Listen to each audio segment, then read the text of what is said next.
Next کیا ہے؟ اول وقت میں اذان کہنا، اور وقت سے پہلے اذان کہنا. وقت سے پہلے تو اذان نہیں ہے، اول وقت میں اذان مسنون ہے. حضرت عبداللہ بن عمر سے روایت ہے کہ آپ صلی اللہ علیہ وسلم فرمایا کہ بلال جو ہے وہ رات کے وقت اذان کہتے ہیں تو کھاؤ اور پیو یہاں تک کہ ابن ام مکتوم اذان کہیں.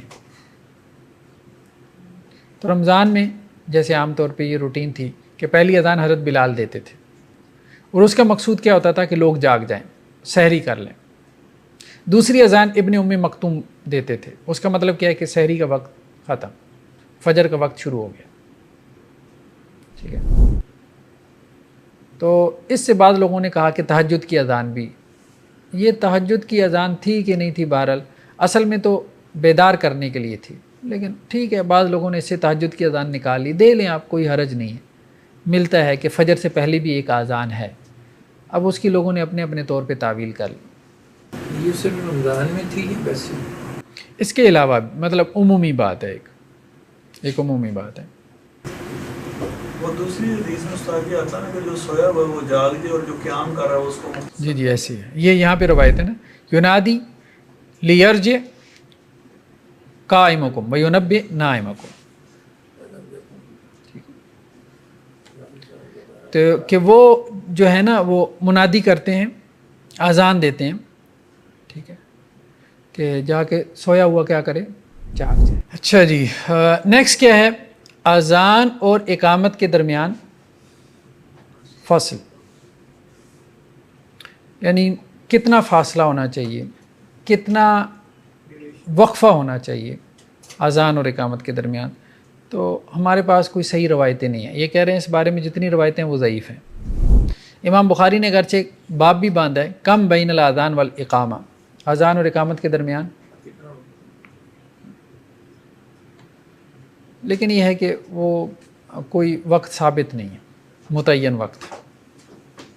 ہر جابر بن سمرہ سے روایت ہے کہ اللہ کے وسلم کے جو مؤذن تھے وہ اذان کہتے تھے پھر ٹھہرے رہتے تھے، اقامت نہیں کہتے تھے، یہاں تک کہ جب اللہ کے رسول صلی اللہ علیہ وسلم نکلتے تھے تو پھر وہ اقامت کہتے تھے. یعنی مؤذن نے اذان کہی تو اس نے اقامت کب کہی؟ جب آپ نماز کے لیے نکلے. اور آپ کب نکلے؟ وہ درمیان میں کوئی متعین وقت نہیں تھا، کبھی آپ جلدی آ جاتے، کبھی آپ تھوڑا لیٹ آ جاتے تھے. یعنی اپنے حجرے سے مسجد میں جب آپ داخل ہوتے تھے تو وہ، اس کا مطلب یہ ہے کہ امام جیسی داخل ہو تو اس کو کیا کہنا چاہیے. اب تو خیر ٹائمنگز مقرر ہیں، اب تو ایسا پاسبل نہیں ہے، لیکن جب گھڑیاں نہیں ہوتی تھی تو پھر یہی ہوتا تھا کہ امام جیسے مسجد میں داخل ہو تو مؤذن کیا کرے، اقامت کہہ دے. اس کا سب مسلح پہ کھڑے ہونے کی کوئی شرط نہیں ہے، وہ مسلح پہ کھڑا ہو پھر اقامت کرے. ہاں یہ کوئی شرط نہیں.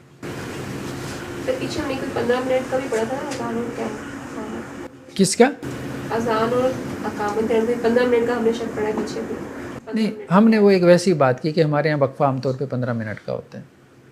استاد مطلب ہر نماز سے پہلے تقریباً 2 رکعت تو ہم پڑھتے ہیں، تو یہ فاصلہ تو ثابت ہوتا ہے کہ اتنا ٹائم تو کم از کم ہونا چاہیے. جیسے فجر سے پہلے 2 رکعتیں جی سنتے ہیں، جی جی ایسے مغرب سے پہلے نہیں، 15 منٹ مناسب ہے، 15 منٹ ایک مناسب سا وقفہ ہے، ٹھیک ہے. من اذن فهو یقیم، جو اذان کہے وہی اقامت کہے. تو کہتے ہیں جی عام طور پہ علماء کا یہی موقف ہے، ٹھیک ہے، کہ جس نے اذان کہی اقامت کہنا بھی اسی کا حق ہے. تو امام ترمذی کہتے ہیں کہ اکثر اہل علم کا یہی فتویٰ ہے کہ جس نے اذان کہی اقامت کہنا بھی اسی کا حق ہے. ہاں اگر وہ کسی اور کو اجازت دیتا ہے کہ بھائی تم اقامت کہہ لو تو پھر وہ کہہ لیں، ٹھیک ہے. تو اقامت مؤذن کا حق ہے.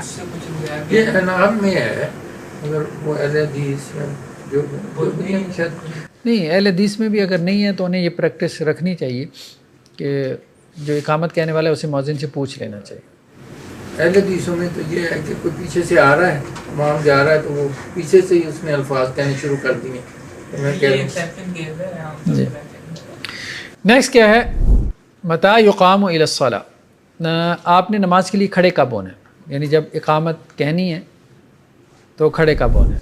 تو ہمارے ہاں بریلوی مساجد کے اندر کیا کرتے ہیں، وہ جب آپ وہ کہتے ہیں نا ہاں اشہدو ان محمد رسول اللہ، اشہدو ان محمد رسول اللہ، اور پھر حی علی الصلاح حی علی الفلاح، اس پہ کھڑے ہوتے ہیں. لیکن وہ تو اپنے خاص اس میں نا، اس کی کوئی دلیل نہیں ہے کہ اس وقت تک آپ نے بیٹھے رہنا ہے. وہ کیا دلیل ہے ان کے پاس؟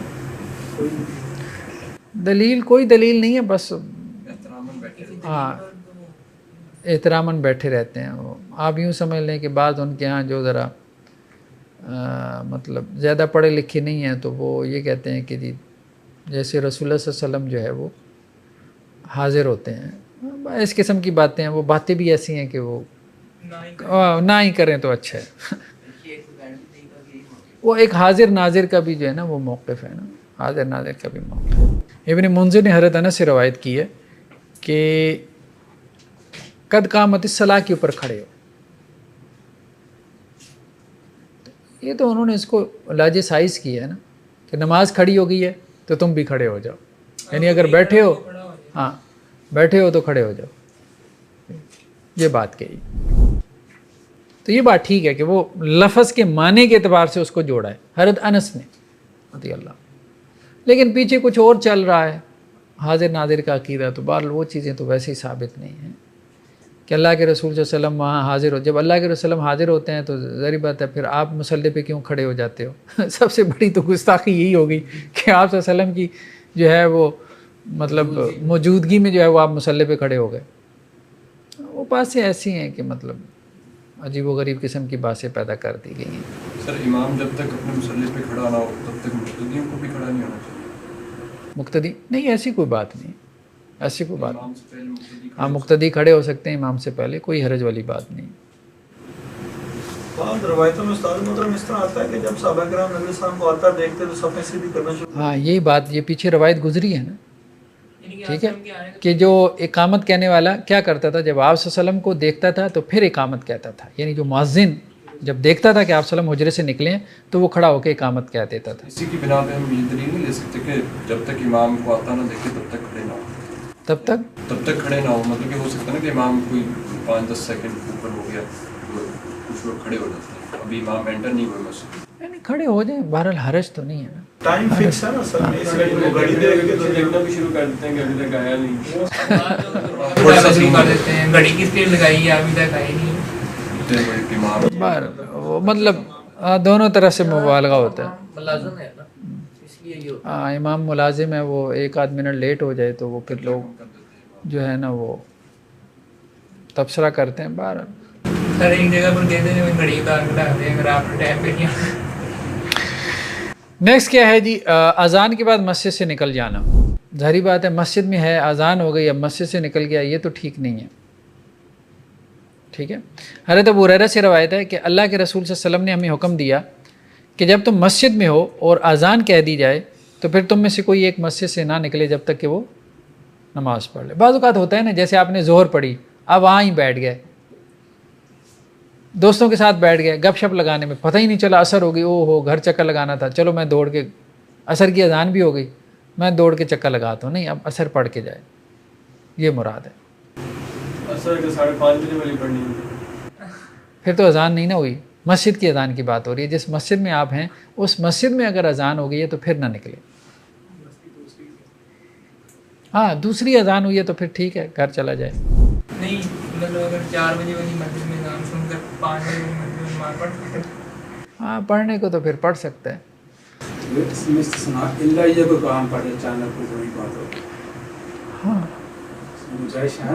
ہاں کوئی بہت ضروری اگر کوئی ایسی بات ہو، لیکن اس میں یہ ہے نا کہ اب وہ مسجد میں بیٹھا ہوا تھا، اتنی دیر سے بیٹھا ہوا تھا، اذان ہوئی تو نکل گیا. کیوں نکلا؟ شیطان لے گیا. اس سے پہلے اسے کام کیوں نہیں یاد آیا؟ مسئلہ تو یہ ہے نا. تو اس لیے اب یہ ہے کہ پہلی بات کوئی بہت ایمرجنسی کی کیفیت ہے، جیسے کوئی گھر سے فون آ گیا بھائی چلیں یہاں، مسجد میں سر کوئی مسئلہ ہو گیا ایسا، ٹھیک ہے پھر تو وہ ایک علیحدہ بات ہے نا. وہ تو ایک علیحدہ بات جیسے ہم ایمرجنسی کہتے ہیں. ویسے اذان کے بعد مسجد سے نہ نکلے، نماز پڑھ کے نکلے. سر ایک سوال ہے، اگر ہم سفر میں ہیں اور مسجد کی اذان ابھی نہیں ہوئی، ویسے نماز کا وقت داخل ہو تو وہ اذان سے پہلے مسجد میں نماز پڑھ کے ہم نکل سکتے ہیں؟ ہاں اذان سے پہلے آپ اگر سفر میں ہیں اور نماز کا وقت نہیں ہوا، جیسے ہم ڈیوو اسٹیشن پہ رکتے ہیں عام طور پہ موٹر وے پہ، تو آپ اپنی جماعت کروا کے آگے چل پڑیں. ٹھیک ہے، اذان کے بعد اپنی اذان کے بعد آپ اپنی جماعت کروائیں اور چلے جائیں. اکیلے اگر ہیں اپنی پڑھ لیں آپ کی گاڑی نکل پڑھ کے گئی. چلیں جی. پبلک ٹرانسپورٹ ہے تو پھر تو ظاہری بات ہے آپ اکیلے پڑھ کے ہی نکلیں گے. اور اگر آپ کی اپنی گاڑی ہے تو تھوڑا سا ویٹ کر سکتے ہیں. اپنی جماعت کروا لیں یا جماعت کے ساتھ پڑھیں. ٹھیک ہے. سر ایک کوشچن ہے کہ اہل حدیث اور احناف کے یہ عصر کی جو نماز ہے اس میں فرق ہے نا کافی ٹائم کا. جی جی. تو ایک بندہ جو ہے اپنی سہولت کے لیے یہ کرتا ہے کہ ظہر کی نماز ادا کر رہا ہے تو بیچ میں اگر اہل حدیث کی عصر کی اذان ہوگی تو وہ ساتھ ہی عصر بھی ادا کر لیتا ہے. ٹھیک ہے. اور سم ٹائمز اگر ایسا ہوتا ہے کہ اس کی ظہر جو ہے وہ لیٹ ہو گئی ہے تو وہ کہتے ہیں کہ اچھی احناف کے نزدیک ابھی ظہر کا ٹائم ہے, چلو ظہر بھی ادا کرتا ہو عصر بھی. تو یہ کیا اس کو کیا کہیں گے, کبھی اس طرف بھی ہم فائدہ لے رہے ہیں اس طرف بھی لے رہے ہیں. دیکھیں ایک چیز اگر روایت سے ثابت ہے اور حدیث کے اوپر آپ کا دل مطمئن ہے تو ٹھیک ہے, کافی ہے. سر یہ دو کیفیت ہے نا کہ ہم اس پہ بلیو کر رہے ہیں, اس فکر کو مان رہے ہیں, اس کو مان رہے ہیں. تو دونوں کیفیتیں ہوں گی نا کہ میں نے اپنا فائدہ سوچا, دونوں پہ میں نے کر دیا. نہیں, اصل چیز یہ ہے کہ دلیل کے اوپر انسان کا دل مطمئن ہو. حدیث آپ کے سامنے ہے, آپ کا اگر اس پہ دل مطمئن ہے. کہ دونوں ٹھیک ہے. سر یہ مطلب کسی کا معمول نہیں ہونا چاہیے. کبھی کبھی ایسا ہوتا ہے مجبوری کی وجہ سے اگر کوئی دو میں لیٹ ہو گیا تو اصل بھی پہنچ گئی ہے. روز تو نہیں ہے کسی کا. ہاں روز تو نہیں, ایسے ہی کبھی کبھار. اذان اور اقامت اگر فوت ہو جائے تو پھر کیا کرے؟ جی, تو جو بندہ اپنی نماز بھول گیا یا اس سے سویا رہا, لیٹ اٹھا, جماعت کے ساتھ نماز نہیں پڑھ سکا, ٹھیک ہے, تو اب وہ کیا اس کے لیے جو ہے وہ اذان اور اقامت کہے گا؟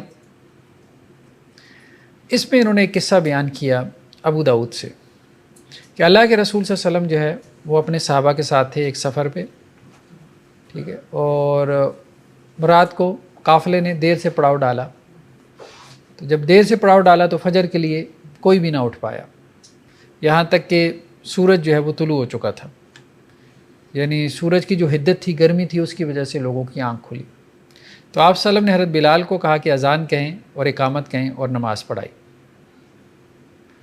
مطلب یہ ہے کہ اگر اس طرح سے نماز جو ہے وہ مطلب آپ جماعت میں سفر کر رہے ہیں نا, تو سب کی نماز ہی اگر لیٹ ہو گئی تو پھر وقت کے بعد پھر آپ اذان کہیں گے. یہ یعنی نماز ہی لیٹ ہو گئی ہے تو اب اذان آپ کیا کریں گے؟ وقت کے بعد بھی کہہ سکتے ہیں, کیونکہ وقت کے بعد آپ نے نماز پڑھنی ہے, تو وقت کے بعد آپ اذان کہیں گے, اقامت بھی کہیں گے, پھر نماز پڑھیں گے. یہ کہنا چاہتے ہیں. حضرت ابو عبیدہ سے وہ عبداللہ سے اور وہ اپنے والد سے نقل کرتے ہیں کہ مشرکین کے بارے میں آتا ہے غزوہ خندق کے موقع پہ کہ آپ صلی اللہ علیہ وسلم نے فرمایا کہ انہوں نے ہماری 4 نمازوں سے ہمیں کیا کیا؟ غافل کر دیا. ٹھیک ہے, اور آپ صلی اللہ علیہ وسلم نے ظہر, عصر, مغرب اور عشاء یہ 4 نمازیں ایک ساتھ پڑھی تھی خندق کے موقع پہ. تو اللہ کے رسول صلی اللہ علیہ وسلم نے حضرت بلال کو حکم دیا, انہوں نے اذان کہی, پھر آپ نے اقامت کہی حضرت بلال نے, پھر آپ صلی اللہ علیہ وسلم نے ظہر کی نماز پڑھائی, پھر آپ نے انہیں کہا, پھر انہوں نے اقامت کہی, پھر عصر کی نماز. یعنی اذان ایک ہی ہوئی ہے, اقامتیں 4 ہوئیں. تو جب ایک سے زیادہ نمازیں ہوں تو پھر کیا ہے؟ اذان ایک ہے. جیسے سفر میں 2 نمازیں جمع کرنی ہیں تو اذان ایک ہے, اقامتیں 2 ہوں گی, ظہر کی علیحدہ, عصر کی علیحدہ اقامت ہوگی, مغرب کی علیحدہ, عشاء کی علیحدہ اقامت ہوگی. لیکن اس سے ایک بات یہ بھی ساری سمجھ آتی ہے کہ سب لوگوں کا اس میں شامل ہونا ضروری ہے. سب لوگوں کا, مطلب کسی نے بھی نہیں, یہ نہیں کہ چند لوگ جو ہیں سستی کی وجہ سے نہیں پڑھتے, پھر بعد میں کہتے ہیں ہم بھی سنت کرنا چاہ رہے ہیں, 4 کا آپ کو اکٹھی پڑھ کے پھر سو جائیں. نہیں نہیں, یہ نہیں, یہ ایک اجتماعی بات ہو رہی ہے, اجتماعی بات ہو رہی ہے, اجتماعیت کی بات ہے. یہ نہیں کہ ایک بندہ سویا رہا, ٹھیک ہے, اب وہ فجر کے بعد جو ہے نا طلوع آفتاب کے بعد مسجد میں پہنچے, پہلے اذان کہے, پھر اقامت کہے, پھر جماعت کروائے اشراق کے ٹائم میں جا کے, پھر اس کے بعد چاشت کے ٹائم ایک آ جائے اور وہ کہے کہ جی میں سویا رہا, آج میری آنکھ نہیں کھلی, اذان کہے, اقامت کہے. اذان النساء, عورتوں کی اذان اور ان کی اقامت. ٹھیک ہے, حضرت عبداللہ بن عمر سے ہے کہ عورتوں کے اوپر نہ تو اذان ہے اور نہ ہی اقامت ہے. سنن بہقی کی روایت ہے. یعنی عورتیں بھی جماعت سے نماز پڑھا سکتی ہیں, جیسے حضرت عائشہ رضی اللہ عنہ کے بارے میں آتا ہے کہ وہ جمع ہو جاتی تھی رمضان میں عورتیں جو ہیں ازواج کے گھروں میں. حضرت انس, حضرت حسن بصری ابن سیرین، امام نخی، امام ثوری، امام مالک، ابو ثور، اصحاب الرائے کا بھی یہی موقف ہے کہ کوئی اذان کوئی اقامت نہیں ہے۔ امام شافعی کہتے ہیں کہ عورتیں جو ہے نا اگر اذان کہیں اقامت کہیں تو کوئی حرج نہیں ہے۔ امام احمد کا بھی یہی موقف ہے کہ اذان اور اقامت عورت کہہ سکتی ہے۔ 2 امام کہتے ہیں کہ نہیں کہہ سکتی، 2 کہتے ہیں کہ جی کہہ سکتی ہے۔ بہرحال مسئلے میں وسعت ہے، کہہ لیں تو کوئی حرج نہیں، نہ کہیں تو پھر بھی کوئی حرج نہیں۔ یہ کہاں سے کہتے ہیں؟ وہ یہ کہتے ہیں کہ حضرت عائشہ سے ہے، سنن بہقی کی روایت ہے کہ وہ اذان کہتی تھیں اور اقامت کہتی تھیں اور عورتوں کی امامت کرواتی تھیں اور ان کے درمیان میں کھڑی ہوتی تھی۔ صحیح حضرت عائشہ کا پوچھ رہی ہوں کہ ان کا جو ہے یہ نبی پاک صلی اللہ علیہ وسلم کے حیات مبارکہ میں ایسے ان کا یہ عمل تھا یا بعد میں یہ معاملہ تھا؟ نہیں، آپ صلی اللہ علیہ وسلم کی جو ہے وہ زندگی میں بھی اور اس کے بعد بھی دونوں طرح سے ہے۔ باقی یہ ہے کہ سند کو دیکھنا پڑے گا، لیکن مسئلہ وہی ہے کہ بعض ائمہ یہ بھی کہتے ہیں کہ جی جہاں کوئی روایت نہ ہو تو وہاں قیاس کی جگہ جو ہے وہ آپ ضعیف روایت کو بھی سامنے رکھ سکتے ہیں۔ بہرحال وہ اصولی اختلافات ہیں، وہ ہم اصول فقہ میں دیکھیں گے۔ لیکن جمہور تو اسی طرف گئے ہیں کہ نہ اذان دے، اذان نہ دے، ٹھیک ہے، نہ دے۔ اگر اذان دے گی بھی تو وہ اسپیکر میں تو نہیں دے گی نا؟ نہیں، اسپیکر میں کہاں دے گی، مطلب کہنے کا مقصد اسپیکر میں تو کسی نے بھی نہیں نا کہا۔ وہ اپنی گیدرنگ، ہاں وہ اپنی جیسے خواتین جمع ہوئی ہیں اذان کہہ کے اگر اقامت کہہ لے، کیونکہ وہ اونچی آواز سے قرات بھی تو کر رہی ہے نا، پورا سپارہ سنا رہی ہے عورتوں کو، تو اذان اور اقامت کہہ دے تو بہرحال وہ بھی ایک ذکر ہی ہے اللہ کا، اور کیا ہے۔ تو اس انداز سے انہوں نے دیکھا ہے، ٹھیک ہے، اگر نہیں سمجھ میں آتی نہ کریں۔ نہیں، اس انداز میں تو ویسے کوئی مسئلہ بھی نہیں ہے۔ اذان جب ہم اذان کا یعنی کہ جو ہمارے ذہن میں اذان کا آتا ہے تو مطلب یہ ہے کہ مسجد میں جا کے اسپیکر میں اذان کہے، نہیں یہ تو مراد نہیں ہے، یہ تو کسی کی بھی مراد نہیں ہے نا، یہ ان کی بھی مراد نہیں ہے۔ تو پھر یہ جو خواتین والی ہیں یہ دونوں ہی احادیث جو ہیں ضعیف مینشن ہوئی ہیں۔ ہاں بہرحال وہ کافی ساری روایتیں ایسی انہوں نے ذکر کی ہیں جو کہ ضعیف ہیں، اس کی وجہ یہ ہے کہ جہاں انہیں صحیح روایت نہیں ملتی تو وہ ضعیف روایت لے آتے ہیں، ٹھیک ہے۔ تو یہ ایک اختلافی مسئلہ ہم نے کہا، اصول فقہ میں ہم دیکھیں گے کہ جہاں صحیح روایت نہیں ہے تو وہاں کیا اصول ہونا چاہیے، آپ قیاس کے پرنسپل کو لے کے چلیں یا آپ ضعیف روایت کو ترجیح دیں۔ تو امام احمد وغیرہ جو ہے وہ قیاس کے اوپر ضعیف روایت کو ترجیح دیتے ہیں۔ ہاں، ایک منٹ۔ نماز کے بعد مسجد میں داخل ہونا، یعنی نماز ہو چکی تھی، آپ مسجد میں لیٹ پہنچے، جماعت کی نماز ہو چکی تھی۔ صاحب مغنی، یہ المغنی ایک کتاب ہے کمپیریٹیو فقہ پہ، ابن قدامہ یعنی حنبلی اسکول آف تھاٹ سے ان کا تعلق ہے، کافی معروف کتاب ہے کمپیریٹیو فقہ کی، پرائمری سورسز میں سے ہے۔ تو صاحب مغنی جو ہے ان کا کہنا یہ ہے کہ ایک بندہ مسجد میں گیا، نماز پڑھی جا چکی تھی، تو اگر چاہے تو اذان کہے اور اقامت کہے۔ تو امام احمد نے ایک روایت نقل کی ہے حضرت انس سے کہ وہ مسجد میں داخل ہوئے اور نماز ہو چکی تھی، تو انہوں نے ایک بندے کو کہا کہ تم اذان کہو، اقامت کہو۔ کچھ اور بھی لوگ ان کے ساتھ تھے تو انہوں نے ان کو نماز کروائی۔ تو اس سے امام احمد نے یہ موقف جو ہے وہ لیا ہے کہ اگر بعد میں کسی نے آ کے مسجد میں نماز وغیرہ کروائی ہے تو وہ اذان اور اقامت کہہ سکتے ہیں، لیکن آج کل تو فتنہ ڈالنے والی بات ہے، ظاہر بات ہے۔ آپ اس کے بعد جو ہے ان کی شخصیت نہیں، اس وقت مسجدیں کسی کی نہیں تھیں نا، اس وقت مسجدیں اللہ کی تھیں، صحیح بات یہی ہے۔ تو اس لیے کسی کو فرق نہیں پڑتا تھا کہ کوئی اور بھی آ کے اذان کہہ کے جو ہے وہ اس میں نماز پڑھ رہا ہے۔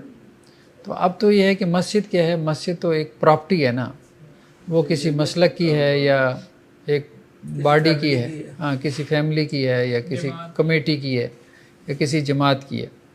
تو آج تو یہ سارا فتنہ ڈالنے والی بات ہے، کوئی اور بندہ وہاں جا کے اذان کہے گا تو وہ پاسبل ہی نہیں ہے۔ جماعت کروانے کے لیے اقامت کو کہہ سکتا ہے؟ ہاں اقامت کہہ سکتا ہے، ٹھیک ہے، اقامت کہہ سکتا ہے جماعت کے لیے، لیکن اس میں بھی وہاں جماعت کروا سکتا ہے نا جہاں انہوں نے لکھ کے نہ لگایا ہو۔ ہاں عام طور پہ تو وہ لکھ کے مسجد میں لگا دیتے ہیں نا کہ یہاں دوسری جماعت نہیں کروانی، وہ ان کا زیادہ مسئلہ انتظامی ہوتا ہے، مطلب لوگ قبضہ نہ کر لینا، آج جماعت کروائیں گے پھر کل کو کروائیں گے۔ اور بعض مساجد میں تو یہی ہے، اب ایسی ویڈیو وائرل ہوتی ہیں نا کہ ایک ہی مسجد میں دو نمازیں ہو رہی ہیں، ٹھیک ہے، پہلے جو ہے وہ ایک نماز ہوئی، ایک امام کو انہوں نے نکالنا چاہا، وہ امام نہیں نکلا، اس نے جو ہے وہ اپنی نمازیں جو ہے وہ کرواتا رہا، پھر لوگوں نے ایک دوسری جو ہے وہ نماز شروع کر دی، ٹھیک ہے۔ تو جب لوگوں نے دوسری نماز شروع کر دی تو اب پہلی نماز والوں نے جو ہے وہ نماز پڑھ رہے ہیں اور ان کو پکڑ کے نا بلکہ وہ نماز کے اندر امام کو انہوں نے کھینچا ہے، اس کی ویڈیو بنی ہے، ٹھیک ہے، اس کو کھینچ کے جو ہے وہ صفوں کے درمیان سے گھسیٹ کے پیچھے لے کے آئے، اور فتنہ ہے بس، اس کے علاوہ خانہ کعبہ میں بھی 4 مسئلے ہو گئے تھے، خانہ کعبہ میں بھی 4 مسئلے ہو گئے تھے۔ تو بہرحال اس سے بچنا چاہیے، کہنے کا مقصد یہ ہے اصولی طور پہ تو بات ٹھیک ہے، ہو سکتا ہے، لیکن یہ ہے کہ اس سے بچنا چاہیے، اوائڈ کرنا چاہیے۔ سیکنڈ جماعت جو ہے وہ بھی ہو سکتی ہے، کوئی حرج نہیں ہے، لیکن یہ ہے کہ اس سے بچنا چاہیے، اوائڈ کرنا چاہیے۔ اور جہاں زیادہ دوسری جماعتیں ہونا شروع ہو جائیں نا تو پھر تو اس پہ پابندی اس اعتبار سے بھی لگائی جا سکتی ہے کہ لوگ پہلی جماعت میں شریک ہوں۔ ہاں، وہ یہ نہ وہ کہے کہ جی چلو کوئی نہیں، جب پہنچیں گے ملنے جائیں گے 2-4 لوگ۔ اقامت اور نماز کے درمیان فاصلہ، تو اقامت اور نماز کے درمیان فاصلہ تو کچھ بھی نہیں ہے، لیکن اگر پڑ جائے تو ضرورت کے تحت کوئی حرج نہیں ہے۔ حضرت انس بن مالک سے روایت ہے کہ نماز کے لیے اقامت کی گئی اور اللہ کے نبی صلی اللہ علیہ وسلم جو ہے وہ ایک شخص سے سرگوشی کر رہے تھے مسجد کے ایک کونے میں، ٹھیک ہے، تو آپ صلی اللہ علیہ وسلم کی بات چیت اس سے لمبی ہو گئی، یہاں تک کہ کچھ لوگ سونا شروع ہو گئے، مطلب عشاء کی نماز ہو گئی۔ تو ضرورت کے تحت جو ہے وہ مطلب اس میں وقفہ ڈالا جا سکتا ہے۔ بلکہ ایک روایت میں یہ بھی ہے کہ آپ صلی اللہ علیہ وسلم نماز کے لیے کھڑے ہوئے، نماز کروانے کے لیے، اور اقامت کہی جا چکی تھی، اور آپ صلی اللہ علیہ وسلم کو جو ہے وہ یاد آیا کہ آپ ناپاکی کی حالت میں ہیں، تو آپ پھر گھر گئے اور آپ غسل کر کے پھر دوبارہ آئے، ٹھیک ہے۔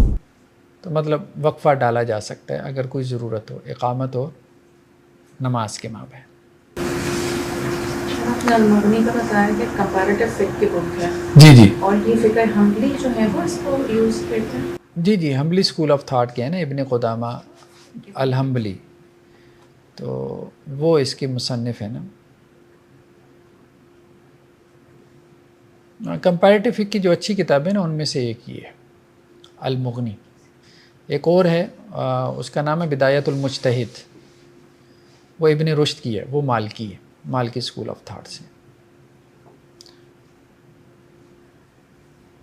وہ بھی مدارس کے نصاب۔ یہ بھی سمجھ آتا ہے کہ موجودہ زمانے میں جو لوگ ہیں ان کو اس طرح کی حدیث پڑھانی چاہیے کہ امام بھی ایک انسان ہے، اس سے بھی غلطی ہو سکتی ہے۔ ہاں، اس سے بھی غلطی ہو سکتی ہے، بھول جاتا ہے، ہاں بھول جاتا ہے۔ ابھی تو مسئلہ یہ ہے کہ اس کا وضو ٹوٹ جائے تو اسے ڈر لگ رہا ہوتا ہے کہ میں جماعت چھوڑوں کہ نہ چھوڑوں، ٹھیک ہے، جماعت چھوڑوں گا تو لوگ کیا کہیں گے، بہتر ہے کہ جماعت کروا ہی دو، ٹھیک ہے۔ ایک خوف سا، ایک ماحول سا بنایا ہوا ہے، اس کو سپر نیچرل قسم کی مطلب مخلوق ہم نے امام کو سمجھا ہوا ہے،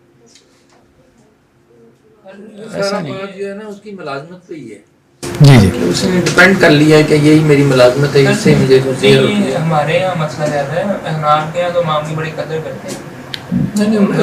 نہیں ہر جگہ یہی ہے، مطلب سب سے پہلے تو دیکھیں بیچارے کی سیلری کیا ہوتی ہے امام کی، ہاں 15,000، تو 15,000 کی ابھی وہ پیچھے مجھے ایک صاحب بتا رہے تھے 10,000 سیلری لے، 10,000 وہ امام مسجد سیلری لے، 10,000 میں بیچارہ کیا کرے گا؟ اس پہ بھی امام لڑتے ہیں ایک دوسرے سے، ٹانگ کھینچتے ہیں، میں آ جاؤں تو چلا جا اپنا کر لیں، تو یہ ان کا بھی تو اپنا قصور ہے نا۔ 10,000 سیلری تو نہ کرے نا، کوئی اور کام اچھا کر لیں۔ اب یہی ہے، یہ بات نہیں سمجھ میں آتی نا، وہ ان کو ایجوکیٹ کرنے کی ضرورت ہے، کیونکہ وہ 8 سال انہوں نے مدرسے میں پڑھا ہے۔ دیکھیں جنہوں نے ان کی ذہن سازی کی انہوں نے یہی کہا ہے کہ یار یہ کام کرنا ہے، 8 سال لگا لو مدرسے میں 10,000 کی نوکری پکی ہے، کیونکہ 8 سال ان کو یہی بتایا گیا ہے کہ بھائی آپ نے یہ دین کا کام کرنا ہے اور اس میں بڑی قربانی ہے، ٹھیک ہے، اور قربانی اللہ کے رسول نے بھی دی ہے، انبیاء نے بھی دی ہے، حالانکہ معتمم صاحب نہیں دے رہے ہوتے جن کا مدرسہ ہوتا ہے، ان کی لینڈ کروزریں چل رہی ہیں، ان کے کھانے بھی چل رہے ہیں، 4 گاڑیاں بھی چل رہی ہیں۔ امام صاحب کا اعظم ان فضلی ربی بھی بڑا ہے، وہ اس لحاظ سے جو ہے نا وہ نہیں اتنا نہیں ہے، ٹھیک ہے، لوگ امام صاحب کے وہ کہہ رہے ہیں جی ہاتھ میں بھی پکڑا دیتے ہیں، لیکن نہیں اتنا، گاؤں دیہات میں تو بالکل نہیں ہے نا، لوگوں کے پاس ہوتا ہی نہیں، دانے دے دیتے ہیں، ٹھیک ہے سب، اسی لیے تو امام جو ہے نا، ورنہ جو بھوکا مرتا ہے وہ کرے گا دوسرا۔ مجھے پتہ ہے کہ مجھے بعض مسجدیں میں نے ایسی دیکھی وہ کہہ رہے ہیں ہمیں بغیر تنخواہ کے رکھ لیں، چلیں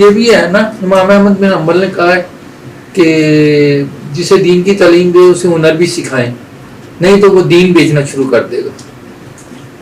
ہم صرف دین ہی سکھاتے ہیں، ہنر نہیں سکھاتے. ہاں بس یہ چلیں سر وہ پھر آپ کی بات بھی جی. کہ ان کو یہ سکھایا جاتا ہے کہ وہ قربانیاں دیں، جس طرح انبیاء نے دی، صحابہ نے دی، پھر وہ شکوے کیوں کرتے ہیں؟ نہیں نہیں، وہ تو شکوے نہیں کرتے، وہ تو ہم تبصرہ کر رہے ہیں نا، وہ بھی تو شکوے ہم تبصرہ کر رہے ہیں. کچھ ایسے ہیں شکوے کرتے ہیں، کچھ ایسے ہیں جو نہیں بھی کر رہے ہوتے.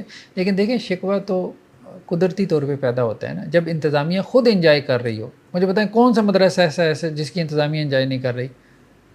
یہاں پاکستان کے مدارس کے 99% معتمد مدارات کو دیکھ لیں، گاڑیاں رکھی ہیں بہترین، بہترین ان کا لائف سٹائل ہے، بہترین ان کا کھانا پینا، اوڑھنا بچھونا، سب صدقوں کے پیسے سے. ایلیٹ کلاس کے لوگ ہیں وہ نہیں تھے لیکن ایلیٹ کلاس جیسا لائف سٹائل ان کا ہے. اب سارا جو ہے وہ زور ہوتا ہے قربانی کا، قربانی کون دے؟ بھائی صاحب. اب یہی مسئلہ آتا ہے نا، مولانا طارق جمیل صاحب جو ہیں ان کے اوپر یہی اعتراض ہوتا ہے نا کہ جی آپ کا اپنا لائف سٹائل تو وہ ذرا آپ اس کو دیکھیں، اور آپ قربانی کا درس دیتے ہوئے اچھے نہیں لگتے.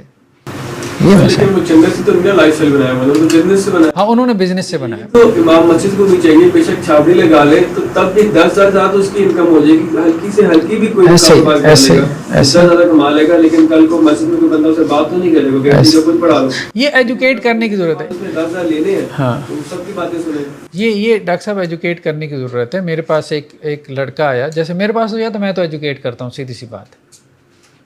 وہ ایک لڑکا آیا تو وہ اس کے جو ہے وہ ابا جان پولیس میں تھے، مطلب اچھے عہدے پہ تھے، تو ان کو شوق ہوا کہ میں اپنے بیٹے کو دین کی طرف ڈالوں. انہوں نے ڈال دیا. اب بچے نے پڑھ لیا ایک مدرسے سے، 8 سالہ درس نظامی کر لیا. اب اس کے بعد بچہ کیا کرے؟ اب ظاہر بات ہے اس نے میٹرک ایف اے تو کیا نہیں تو کیا کرے گا؟ اب وہ شادی شدہ تھا، اس کے بچے تھے، یقین مانے وہ 2-2 ہزار کی ٹیوشن پڑھاتا تھا. بہت تنگ محف صاحب میں کیا کروں، ٹھیک ہے گزارا نہیں ہو رہا. میں نے کہا تم اے سی کا کام سیکھو. اسے میں نے زبردستی لگوایا، اس نے اے سی کا کام سیکھا، یقین مانے 1 سیزن لگایا، دوسرے سیزن میں میرے پاس ہے. اچھا میرے پاس عربی گرامر پڑھنے آتا تھا، کام ہی نہیں کوئی اور کیا کرے، ٹیوشن بھی نہیں مل رہی. تو وہ پھر اس کے بعد کیا ہوا کہ دوسرے تیسرے سیزن میں بڑا خوش ہو گیا، میں نا سیزن میرا لگ جاتا ہے، استاد بھی بڑا خوش ہے. 4تھے سیزن میں وہ سعودی عرب نکل گیا. ٹھیک ہے. اچھا تو کہنے کا مقصد وہی ہے، ڈاکٹر صاحب صحیح کہہ رہے ہیں کہ کوئی ہنر سیکھے، اور لیکن یہ سوچ اس کو دینی پڑتی ہے نا کہ بھائی آپ نے آؤٹ آف دا باکس جا کے سوچنا ہے. کیوں؟ کیونکہ مدرسے نے اس کو 8 سال جو ہے نا جس طرح سے اس کا ایک ذہنی سوچنے کا پیٹرن بنا دیا نا، وہ یہ سوچتا ہی نہیں ہے، وہ اس کو کفر سمجھ رہا ہوتا ہے کہ میں یہ دنیا کا کام کر کے پتہ نہیں کوئی کفر تو نہیں کرنے لگا، حالانکہ سارے صحابہ بزنس کرتے تھے.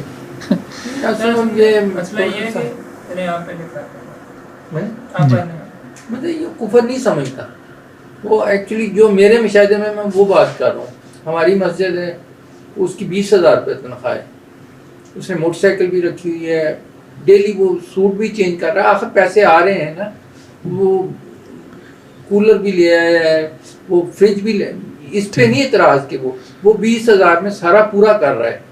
کہاں سے آ رہا ہے؟ وہ کیوں بزنس وہ کرپشن کر رہا ہے نا. مسئلہ یہ ہم وہ بات کر رہے ہیں کہ جو تو کرپشن کر رہا ہے وہ تو انجوائے کر رہا ہے، ہم تو یہ بات کر رہے ہیں نا. لیکن سارے تو کرپشن نہیں نا کر رہے، نہ ان کے پاس کرپشن کا آپ کہہ لیں کہ یہ اپرچونٹی ہے. ٹھیک ہے، مطلب محتمم کے پاس فنڈ آ رہا ہے نا، کرپشن وہی کرے گا جس کے پاس فنڈ آ رہا ہے. وہ لوگ اسے جو ہے نا، وہ ایک آدمی سے میں نے بات کی یار اس طرح، کوئی یار نہیں وہ جو ہے نا ہمارے، آپ اصل میں جس مسجد میں جاتے ہوں گے نا تو وہ سارے ہیں ہی کھانے پینے والے. مطلب وہ پورا مکتب فکری جو ہے نا، اچھا اہل حدیثوں کا. چل آپ تو ان کے بھی سعودی عرب سے کافی سارے تعلقات ہیں. ان چیزوں کا کسی اسکول آف تھاٹ سے تعلق نہیں ہوتا. آپ ذرا کے پی کے کی طرف جائیں، وہاں پہ 70% مساجد لوگوں کی ذاتی گھروں میں بنی ہوئی، تو وہاں پہ تو پھر اور ہی مسئلے ہوں. سر وہ ہنر کی بات کر رہے تھے، وہ رہ گئی وہ آپ مکمل کر ہی دیں کہ جو بندہ 8 سال یعنی اس میں درس نظامی پڑھا ہے جی جی لوگوں میں اس کے اوپر انویسٹمنٹ ہے، ٹیچر کی محنت ہے، دین کا کام اس کو سکھانے کے لیے، تو وہ دین کا کام کرے گا. اب وہ بعد میں کرنے کے بعد اس کو کوئی اور کام نہیں ملتا، وہ ریڈی لگائے. نہیں، اصل بات یہ ہے کہ دیکھیں اور وہ کیا کرے. آپ کے اگر 100 بچے نکل رہے ہیں نا، 100 بچے نکل رہے ہیں مدرسے سے، تو 90 تو کچرا ہے، سیدھی سی بات ہے. مطلب پورا آپ کا جو نظام تعلیم ہے، ٹھیک ہے، اس کو ریسٹرکچر کرنے کی ضرورت ہے نا. وہ آپ کا جو لارڈ مکالے کا ہے یا مدارس کا ہے، سارا ایسے ہی ہے. آپ اس کو کہاں کھپائیں گے؟ پہلی بات تو یہ کہ کھپت ہے ہی نہیں. آپ رمضان میں دیکھیں جتنے حافظ آپ نے پیدا کر دیے اتنی تو مسجدیں نہیں ہیں، ٹھیک ہے. مطلب 50 حافظ ہیں اور ایک مسجد ہے، تو کہاں کھڑا کریں گے ان کو؟ مطلب پروڈکشن کیے جا رہے ہیں، کوالٹی کی طرف توجہ ہے کوئی نہیں. ایک مدرسے میں 6-6 ہزار 10 ہزار بچہ جو ہے، کراچی میں چلے جائیں یہی صورتحال ہے. کھپت ہے ہی کوئی نہیں، مدرسے اتنے ہیں ہی نہیں. اب کہاں لگائیں گے ان کو؟ کیا کریں گے؟ اس سے بہتر ہے کہ آپ کم بچے لیں، ٹھیک ہے، معیار، ہاں کام معیاری کریں، بجائے اس کے کہ جی نمبر شو کریں تاکہ زیادہ فنڈز آئیں. جی اتنے بچے ہم نے گریجویٹ کر دیے، اتنے نکال دیے. اب ہو بھی یہی رہا ہے کہ وہ بچہ مر کھپ کے پھر کیا کرتا ہے، کمپیوٹر کی کچھ سکلز، گرافک ڈیزائننگ سیکھ لے گا، وہاں جا کے اس کو کوئی جاب مل جائے گی. وہ تو یہ پہلے بھی کر سکتا ہے نا یہ والے کام. اچھا میں ابھی آپ کو بتاتا ہوں، ہمارے جو استاذ تھے مولانا عبد الرحمن مدنی صاحب، ٹھیک ہے، تو وہ جماعت الدعویٰ کے اوپر ایک تنقید کرتے تھے ایک اعتبار سے. جن لوگوں کے کوئی افیلیشن بھی ہے جماعت الدعویٰ سے، وہ اس کو تھوڑا سا پازیٹیو لیں. وہ کہتے تھے کہ جی جماعت الدعویٰ والے بڑے فخر سے بیان کرتے ہیں، مطلب ایک جماعت الدعویٰ کے بہت بڑے عالم دین تھے، اللہ تعالیٰ ان کی مغفرت فرمائے. انہوں نے بڑے فخر سے بیان کیا ایک مرتبہ کہ جی ہمارے بخاری کے اتنے بچے ہم نے جو ہے وہ آگے، ہاں مطلب ٹھیک. اب میں زیادہ بات نہیں کرتا آپ سے، اور ایسی کوئی اس بات کو پکڑ کے گھما پھرانا لینا ہے. تو اب وہ یہ کہتے تھے کہ دیکھیں بات یہ ہے کہ ایک بچہ جو ہے اگر اس نے فائنلی شہید ہونا ہے تو اس کو 8 سال مدرسے میں لگوانے کی کیا ضرورت ہے؟ پہلے سے ہی کروا دو. ٹھیک ہے، تو بات بھی ٹھیک ہے، بات بھی ٹھیک ہے. مطلب اس کی جو لائن آپ نے مقرر ہے. تو اسی طرح سے اب مسئلہ یہ ہے کہ 8 سال کے بعد بچے نے درزی بننا ہے، بچے نے اس کو وہ اسکل سکھائیں، اس کو 8 سال لگوانے کی ضرورت ہی نہیں ہے. لیکن مسئلہ یہ ہے کہ پورے نظام کا مسئلہ ہے، ہم پورا نظام ٹھیک نہیں کر سکتے نا. ہم کیسے ٹھیک کر سکتے؟ ہمارے ہاتھ میں نہیں ہے. کسی کو آپ کیا سجیشن دیں گے؟ جو مدرسہ کھول کے بیٹھے وہ کہتے ہیں میں زیادہ سمجھدار ہوں، 3 نسلوں سے مدرسہ چلا رہے ہیں، آپ ہمیں سجیشن دینے آ رہے ہیں. سر ایک حل یہ ہے کہ جو ڈونر ہے نا ان کو سجیشن دے سکتے ہیں ہم کہ بھائی آپ اپنے اسپانسر کریں، جن آپ اپنے ذمہ میں جن بچوں کو آپ دے رہے ہیں آپ ان سے اپنا رزلٹ بھی پوچھیں کیا یہ آپ ان کو سکھا رہے ہیں، کیا ان کو کچھ آ رہا ہے. اگر وہ سیکھ بھی جائیں، مجھے بتائیں کھپت کے آپ اس بات کو انڈرسٹینڈ کریں. جتنے انجینئرز ہم نے پیدا کر دیے ہیں، آپ کی لاہور کے اندر 50 یونیورسٹیاں جو انجینئرنگ کروا رہے ہیں. ایک وقت تھا UET کروا رہی تھی، اب 50 یونیورسٹیوں نے جو انجینئرنگ کروانا شروع کر دیا، اس کو کاروبار بنا لیا ہے. جیسے ہر بندے نے مدرسہ کھول لیا ہے، سیدھی سی بات ہے، کاروبار بنا لیا ہے، آمدن کا ذریعہ ہے. ٹھیک ہے، کسی مولانا صاحب سے کسی نے پوچھا کیا کرتے ہیں؟ جو چھوٹا موٹا بزنس ہے. کیا بزنس؟ مدرسہ کھولا ہوا ہے. تو بات یہ ہے کہ اب یونیورسٹیوں نے کاروبار بنا لیا، انجینئرز پیدا کر دیے. انجینئر کی کھپت کوئی نہیں ہے، کہاں لگائیں گے انجینئر؟ مطلب آپ پروڈکشن معیاری بھی کر دیں، لگائیں گے کہاں؟ اب کیا کر رہے ہیں وہ انجینئر؟ پراٹھے بیچ رہے ہیں آپ کا. ہاں مطلب یہ ساری سوشل میڈیا پہ چیزیں یہی تو وائرل ہو رہی ہیں آپ کی. ہاں تو وہ یہی کام کر رہا ہے، وہ اپنی فیلڈ کا کام تو نہیں کر رہا. کیا کرے وہ 20 سے 25 لاکھ میں انجینئرنگ کر رہا ہے، اس کے والدین نے پیسہ نہیں لگایا، وہاں یہ کوشچن نہیں کھڑا ہوتا. تو یونیورسٹیاں کروا کیوں رہی ہیں؟ ہر ڈسپلن میں یونیورسٹیاں کیا کر رہی ہیں؟ نئی سے نئی ڈگریاں لے رہی ہیں. قسم سے اس ڈگری کا نام بندہ پہلی دفعہ سنتا ہے، یار یہ کیا انہوں نے. اچھا اس کی کوئی کھپت مارکیٹ کے اندر سرے سے کوئی نہیں ہے. ہمارے ہاں کیا کیا، بڑی بڑی یونیورسٹیوں نے ٹیلی کمیونیکیشن میں جو ہے وہ انجینئرنگ کروانا شروع کر، ٹیلی کام میں. اب ٹیلی کام میں کیا 4-5 ہمارے ہاں کمپنیاں تھیں، شروع میں 1-2 بیچ نکلے، کھپ گیا. اس کے بعد کیا تھا؟ اس کے بعد وہ فارغ. کیا کریں آپ؟ کچھ بھی نہیں، سموسے بیچیں اور کیا کریں. سب سے بڑی ذلت والی نوکری.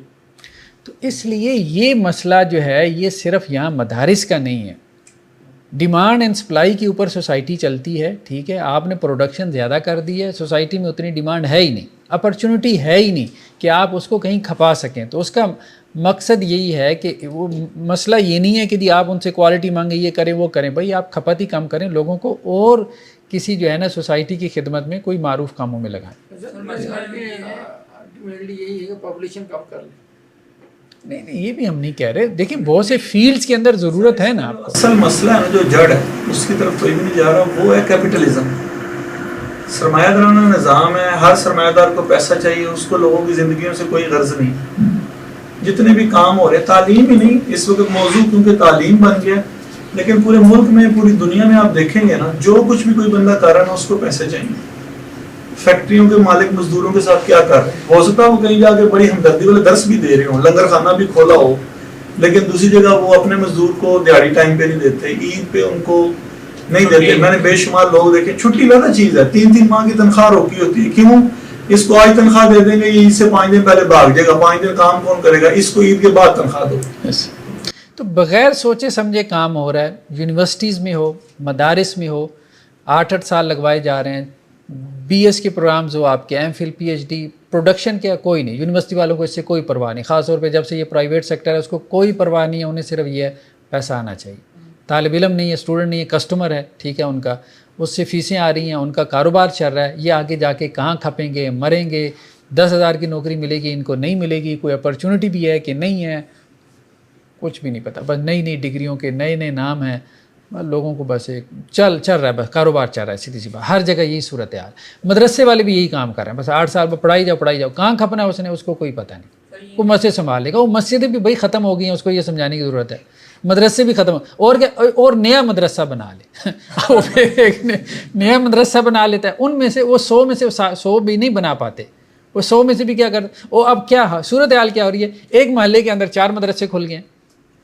اب ان 4 کے اندر لڑائی کس بات پہ ہے کہ ڈونر جو ہے وہ تو ایک ہی ہے, ٹھیک ہے, وہ 4 اس کے اوپر لڑی مری جا رہے ہیں. ایک اس کو کھینچ رہا ہے, دوسرا بھی اس کو, تیسرا بھی اس کو کھینچ رہا ہے. عجیب صورتحال بنائی ہوئی ہے.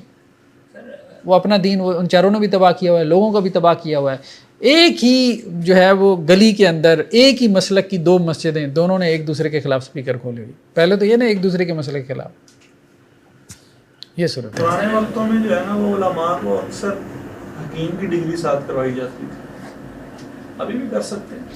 مختلف سکلز ہیں, سیکھیں, مختلف سکلز ہیں, سیکھیں. ایسا بھی ایک میرا کویشچن ہے, وہ یعنی کہ اپنی بات پر آ رہا ہے کہ آبجیکٹیو کیا ہے. انجینئرنگ جو کرتا ہے نا, اس کا کمپیریزن مدرسے سے جو کر رہے ہیں وہ تو کرتے ہی جاب کے لیے, پیسے کمانے کے لیے کر رہے ہیں. مدارس میں دین کی جو تعلیم حاصل کی جاتی ہے وہ دین کا کام کرنے کے لیے کی جاتی ہے. اصل مقصد جو پہلے سلف سارے علم اس لیے حاصل کرتے تھے نا. مطلب یہ ہے کہ آپ جس بچے کو لے کے آ رہے ہیں مدرسے میں, جس بچے کا ایڈمیشن ہوتا ہے نا, اس کی عمر کیا ہوتی ہے, 10 سال 12 سال میکسیمم 13 سال, ٹھیک ہے. اس بچے کو کیا شعور ہوتا ہے کہ میں نے دین کا کام کرنا ہے.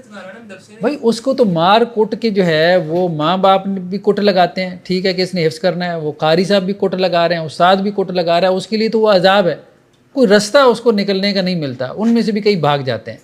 تو جس صورتحال میں وہ بیچارے پڑھتے ہیں ان کے پاس تو کوئی آپشن ہی نہیں ہوتی. وہ تو بڑے ہو کے سب سے پہلے تو ماں باپ کو جو ہے وہ تانا دیتے ہیں کہ ہمیں اس میں ڈالا کیوں تھا, ہمارے بارے میں یہ فیصلہ ڈیسیژن ہی غلط ہوا ہے. یہ نہیں فیصلہ ہوتا ہے شعور کی عمر کو پہنچنے کے بعد. تو شعور کی عمر میں جاتا کون ہے مدرسے, مجھے بتائیں. آپ لوگ ہیں نا جو یہاں آئے, وہاں تو سارے جو ہے وہ بچپن کی عمر میں پہنچی ہوئی ہیں. جس کی اماں ابا کی خواہش تھی کہ جی اس نے مولوی بننا ہے, چاچی کی خواہش تھی اور انہوں نے ڈال دیا بس. زیادہ تر 8ویں کلاس انہیں شعور نہیں ہوتا, بہت کم میں شعور ہوتا ہے. آپ کہہ لیں 5 چلتے نہیں ہوتے, چلو اس کو مدرسے, ہاں اس کو مدرسے ڈال دو. پہلی بات تو یہ بھی ہے. پھر دیہات کا بیک گراؤنڈ ہے, ٹھیک ہے, کوئی ایکسپوئر وغیرہ نہیں ہے. بہت سے مسائل ہیں, بہت سے فیکٹرز ہیں اس میں جو ہے نا. جیسے سر آپ کہتے ہیں کہ یہ انجینئر جو ہے وہ برگر بھیجا جائے, اگر انجینئر برگر بھیجتا تو اس کو بڑا اپریشیٹ کیا جاتا ہے, وی لاگس کر رہے ہیں, ٹی وی میں بھی آ رہا سب کچھ. لیکن اگر مولوی جو ہے اس کو کہا جائے کہ تم بھی اپنے کوئی روزی کا بندوبست مسجد کے علاوہ کوئی کرو, ایسے کوئی پروموٹ نہیں کرتا. ڈاکٹر سبیل ہے اگر, ٹھیک ہے, جو کہ اپنے شوق سے ذرا بھی قرآن میں جو ہے شوق سے پڑھاتے ہیں, اس کو کاروبار نہیں بنایا ہوا. جس طرح ہم نے مولانا طارق جمیل صاحب کی بات کی ہے, ان کا بزنس ہی یہ نہیں ہے, وہ بزنس کچھ اور کرتے ہیں, لیکن کیا وہ دین کا کام نہیں کر رہے ایسے.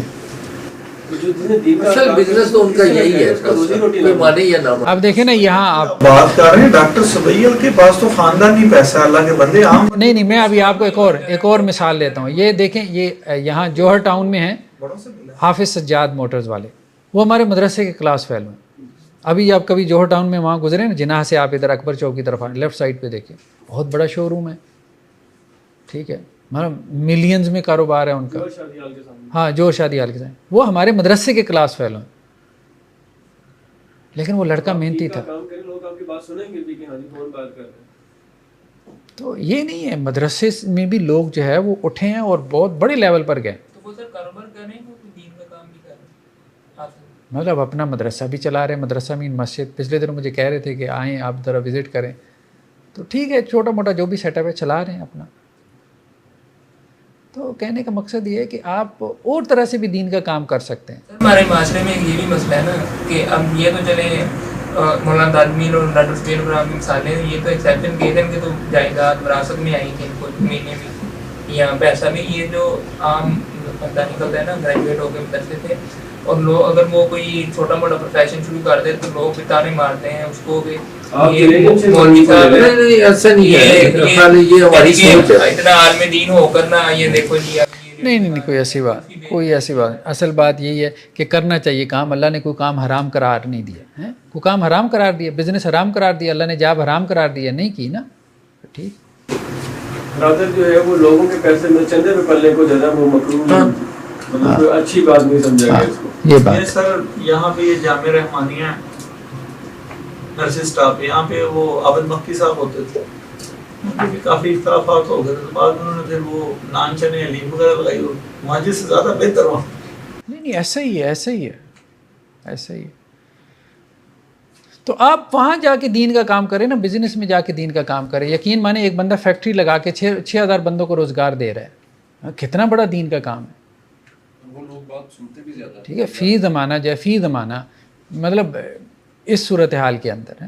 اب پچھلے دنوں میں وہ ٹویٹر پہ دیکھ رہا تھا, ایک KPK میں ایک بندے نے اپنے 14 بیٹوں کو مارا ہے, 14 بیٹوں کو مارا. یہ سوسائڈ, بھوک اور کیا وجہ ہے؟ روزانہ کی خبریں. لوگوں کے پاس جاب کرنے کی جو ہے وہ اپرچونٹی نہیں ہے. تو ایسے میں لوگوں کو روزگار فراہم کرنا کہ لوگ جو ہے سروائیو کریں, بہت بڑی خدمت خالق ہے. خدمت خالق صرف یہی نہیں ہے کہ ہم تعلیم و تعلم کا کام کریں, خدمت خالق کی سینکڑوں صورتیں ہو سکتی ہیں.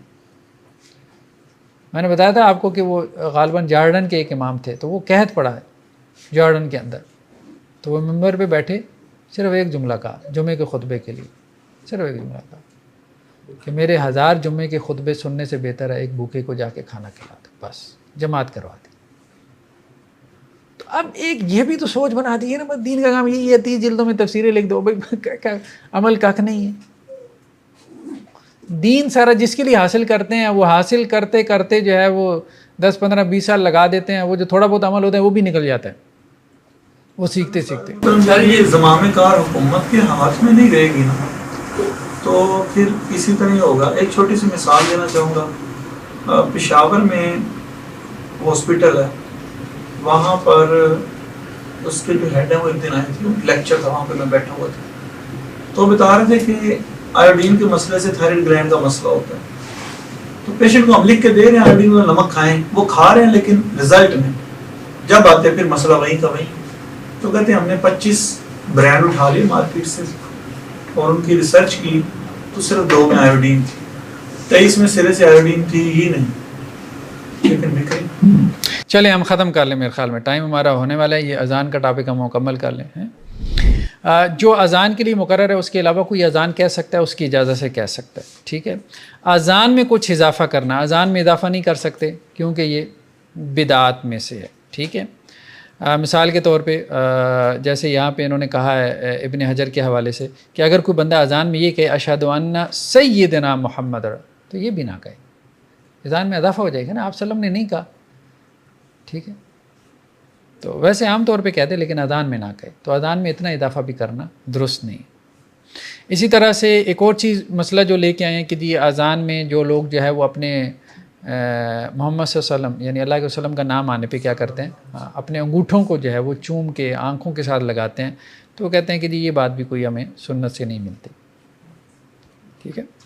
اشہد ان محمد رسول اللہ پہ اشہد ان محمد رسول اللہ, یہ چیز بھی جو ہے وہ اس میں آ جاتی ہے کہ جو سنت سے ثابت نہیں ہے. اذان کو گا کے پڑھنا ظاہری بات ہے, گا کے نہیں پڑھنا چاہیے, ٹھیک ہے. ہاں لمبا کرنے میں کوئی حرج نہیں ہے، سر لگانے میں کوئی حرج نہیں، لیکن گانے کا انداز نہیں ہونا چاہیے۔ فجر کی اذان سے پہلے جو ہے وہ لمبا چوڑا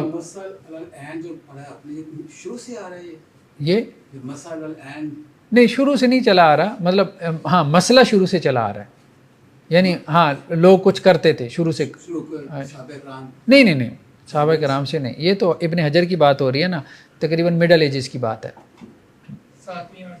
ہاں ابن حجر کا جو ہے وہ 9ویں صدی ہجری ہے۔ 852